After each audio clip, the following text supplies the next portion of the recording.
اللہ فرماتا ہے کہ نمازوں میں خشوع ہونا چاہیے، آواز پست ہو جائے، نگاہیں نیچی ہو جائیں اور تمہارے ہاتھ پاؤں ہلنے سے رہ جائیں۔ اسی لیے علماء نے لکھا کہ ایک آدمی تفسیروں میں آتا کتاب حدیث کی شرم کے، ایک بزرگ نے دیکھا کہ وہ نماز پڑھ رہا تھا، داڑھی کے ساتھ بھی کھیل رہا تھا، ہاتھ بھی ادھر ادھر کرتا تھا، کپڑے ٹھیک کر رہا۔ انہوں نے کہا لو خشع قلبہ خشع جوارحہ، اس کے دل میں اگر خشوع ہوتا، دل اس وقت اللہ کے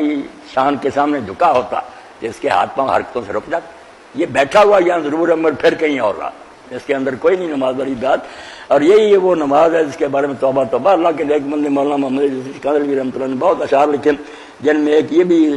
شروع میں آتا صلاۃ تصلی بلا قلب بمثلھا یصیر الفتیٰ مستوجب الحب۔ اور بچہ تو ایسی نماز پڑھتا جس میں دل نہیں ہوتا، دل کہیں اور سیر کرتا پھرتا، تو صرف ظاہری حرکت۔ یہ ایسی نماز ہے کہ اس سے بجائے ثواب کے خطرہ ہے کہ تجھ پر عذاب ہو جائے، اللہ تعالیٰ پکڑ لے کہ میرے ساتھ بات کرتا تھا۔ اور انہوں نے مثال دی فَلَوْ رَدَّ مَن نَادَاكَ لِلْخَيْرِ طَرْفًا، ایک آدمی تیرے ساتھ بات کر رہا ہو مگر وہ منہ دوسرے کے ساتھ کر رہے، تو غصے کی وجہ سے نا اس پر پھٹ جانے کے قریب ہوگا کہ اس کو چانٹے لگاؤں، میرے ساتھ بات کرتا اور دیکھ ادھر رہا۔ تو شرم کر، اما تستحی ان مالک الملک ان یرا صدور کا یا قلیل، بے حیا اللہ کے سامنے بات کرے اور توجہ اور کر۔ تو نیک لوگوں کا حال تھا، ایک زیاد تھا حضرت ابن عباس کا وہ غلام تھا، مسجد نبوی میں زیادہ رہتا ہے، بات کرتا۔ تو التعلیق الصبیح میں مولانا ادریس رحمۃ اللہ علیہ فرماتے ہیں کسی نے لوگوں نے سنا کہ تنہا اپنے آپ سے کہہ دل میں شوق آیا نا کہ چلو بازار چلیں، فلاں دیکھیں، چیز فلاں دیکھیں، مدینہ ہی چلیں، مگر وہ اپنے آپ کو ملامت کر رہا تھا کہ شرم کرنا مراد رسول اللہ کی مسجد سے بہتر کوئی جگہ ہے کہ میں فلاں کا مکان دیکھوں گا، فلاں شرم کر اور اللہ کا خوف کر، نبی کی مسجد چھوڑ کے تو بازاروں میں جانا چاہتا۔ بھائی نماز جس کا اللہ نے کہا تھا نا کہ وہ برائی سے روک دیتی ہے،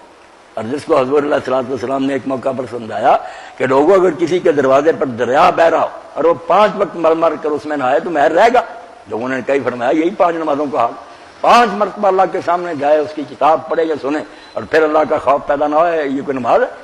اس لیے اللہ تعالیٰ فرماتا ہے کہ ایمان کے بعد پہلی جو بات ہونی چاہیے فکر، پہلا قدم اللہ کی طرف جو اٹھانا نماز کے دیوانے ہو جاؤ، اس کا ناغہ نہ ہو، وقت پر پڑھو، بے چین ہو جاؤ اور جماعت کے ساتھ کا بھی خیال رکھو۔ حضرت عمر رضی اللہ عنہ ایک آپ کے زمانے کے آپ نے ان کی ماں کو دیکھا تو پوچھا تیرا بیٹا نہیں فجر کی نماز میں نظر آیا؟ وہ کہنے لگی کہ رات کو تہجد پڑھتا ہے، پھر اذان ہوتے فجر پڑھ کرنا سو جاتا ہے، اس لیے جماعت رہ جائے۔ آپ نے اس کو کہہ دینا کہ آرام سے سویا رہا ہے، کوئی تہجد کی ضرورت نہیں، نماز فجر کی جماعت میں ضرور شامل، با جماعت نماز اللہ کو پسند ہے۔ اس لیے اللہ کہتا ہے کہ نماز کے بغیر دین کوئی شے نہیں، جب بنیاد ہی نہیں ہمارا رام سے نیچے آ جائے گی۔ اللہ کے رسول بار بار فرماتے رہے کہ لوگوں جس شخص نے جان بوجھ کے نماز چھوڑ دی بس اب بے نمازی ہو گیا، وہ تو کافر ہی ہو گیا، اسلام سے اس کا کیا تعلق؟ شقیق بن سلمہ فرماتے ہیں، امام ترمذی نے نقل کیا کہ ہر گناہ جو ہے نا مسلمان سے ہو سکتا، اور صحابہ کرام اس کو برداشت کرتے تھے، مگر جس دن نماز کوئی آدمی چھوڑ دیتا تھا پھر اپنی لسٹ سے اس کو نکال دیا، اب اس سے کوئی واسطہ نہ رکھو کہ کوئی مسلمان ہے۔ یہ اب جو آبادیاں کی آبادیاں ہی ہو گئی بے نماز۔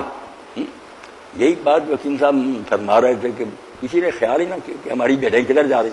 بچے پیدا ہوتے گئے ان کے لیے اور سب فکر کی، اسکول وقت پر جائیں، یہ یاد کرے فلاں کرے، یہ کسی نے بھی نہ کہا نہ خیال کیا۔ نماز نہیں بھی پڑھی تو ماں نے بھی کہہ دیا ہاں بڑے ہو کر خود ہی پڑھ لیں گے، کیوں اتنا تو زور دیتا۔ توبہ توبہ توبہ، جو اصل دین تھا اس کی فکر نہیں کی، جس کے بغیر اسلام ہی کوئی نہیں، دنیاوی چیزیں جو ختم ہو جانے والی تھی ان کی فکر کی۔ اس لیے اللہ فرماتا ہے کہ اگر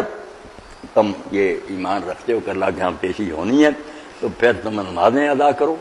اور نمازیں بھی وہ ادا کرو جس کے پڑھتے ہوئے پتہ چلے کہ واقعی اس کا دل جو ہے اس وقت اللہ کی عظمت اور اس کی شان کو یاد کر کے اتنے بڑے کے سامنے وہ جھک جائے، ہر سے آواز نیچی ہو جائے، نگاہیں جھک جائیں، ہاتھ پاؤں حرکت سے باز آ جائیں، بس دل میں یہی ہو کہ اللہ دیکھ رہا، میں اس کے سامنے کھڑا ہوں۔ ایسی نماز ہے جو پھر تمہیں نہ رنگ دے گی۔ اسی کو علامہ اقبال فرماتے ہیں قلب مسلم را حج اصغر نماز،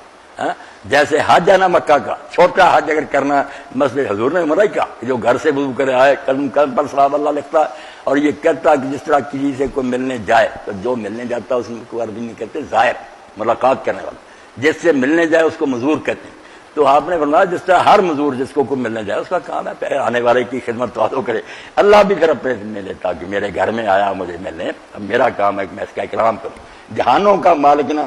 اس اپنے بندے کی تعظیم کرتا ہے، اس کی شان بڑھاتا ہے کہ یہ بندہ بڑا وفادار ہے، ملاقات کرتا ہے، حالانکہ بے نیاز جہنم چلے جائیں اس کا کیا بگڑتا ہے، مگر پیار ہے، وہ نہیں چاہتا کہ دوزخ میں جائیں۔ اس لیے جو بندے بعض اوقات لکھ دیتے اچھے بھلے کہ اللہ اپنے بندے سے ماں سے زیادہ 70 گنا زیادہ محبت کرتا ہے یا 70 ماؤں سے، یہ بھی بے ہودہ کرنا۔ 70 چھوڑ کر کروڑوں اربوں سارے جہانوں کی مائیں اکٹھی جائیں، ان کی محبت کیا، ایک قطرہ نہیں اللہ کی محبت کا۔ رسول کریم علیہ السلام نے فرمایا جب اللہ نے اپنی محبت کو تقسیم کیا تو 99 حصے تو اپنے پاس ہی نہ ریزرو رکھ لیے، وہ بھی سنبھالے بیٹھا ہے عرش پر 99، اور 100واں حصہ جو تھا اس کا پھر تھوڑا تھوڑا حصہ کر کے یہ مخلوق میں بانٹ دیا، ماؤں کے سینوں میں آ گیا، حتیٰ کہ نبی علیہ السلام نے فرمایا اسی رحمت کے معمولی حصے کا اثر ہے کہ جانور کا پاؤں بھی اپنے بچے پر آ جائے نا، وہ پھر دباتا نہیں، پاؤں کو نرم کر دے کہ میرا بچہ کچرا رہے۔ یہ اس 100ویں حصے کا اثر ہے ساری مخلوق میں، باقی 99 اس کے پاس ہے، مگر اس کے لیے طالب چاہیے، ڈھونڈنے والے چاہیے جو ہاتھ پھیلا دے کہ ہم مانگے ہیں، تیری بارگاہ میں کھڑے ہیں، سوالی ہیں، جھولیاں پر دے گا۔ اور گر گدا کاہل بد تقصیر صاحب خانہ نے، اللہ کا بندہ کہتا کہ اگر صاحب خانہ گھر والا ڈھیر لگا کر سونے چاندی روپے پیسوں کو بیٹھا ڈیرا مفت، مگر کوئی فقیر اور مسکین اپنی جھولی آگے نہیں کرتا، تو یہ پھر مالک کا قصور نہیں ہے، اس آدمی کی اپنی بدقسمتی۔ تو میری اور آپ کی بدقسمتی ہوگی کہ اللہ کے رسول کی ایسی اطلاعوں کے بعد ہم اللہ کی رحمت کو تلاش نہ کریں، کم بختی ہے۔ اللہ نصیب فرمائے۔ باقی یہ دعا ہے ابراہیم علیہ السلام جیسے خلیل مانگتے تھے، آخر عمر میں بوڑھے ہو کے کعبہ بنا کر رب اجعلنی مقیم الصلاۃ، میں نے نماز کا صحیح ادا کرنے والا بنا، اس کی کوئی آخری حد نہیں آتی۔ یہ باتیں میں کر رہا ہوں یہ بھی معمولی ہے، اللہ کے بندوں نے جیسی نمازیں پڑھی ان کے پڑھنا، کتابیں بھی بنی ہوئی ہیں اللہ کے بندوں کی نمازیں، اردو زبان میں چلے، پڑھ کر یہ آدمی حیران ہوتا ہے ایسے لوگ بھی تھے تو یہاں ہی دیکھتے تھے اپنے رب، نماز پڑھتے تھے دنیا ہی ان کی اور ہوتی۔ تو اللہ کی سے دعا ہی ہونی چاہیے کہ اللہ آگے سے آگے ہمیں ارتقاء نصیب کر، ہماری نمازیں اعلیٰ سے اعلیٰ ہو جائیں۔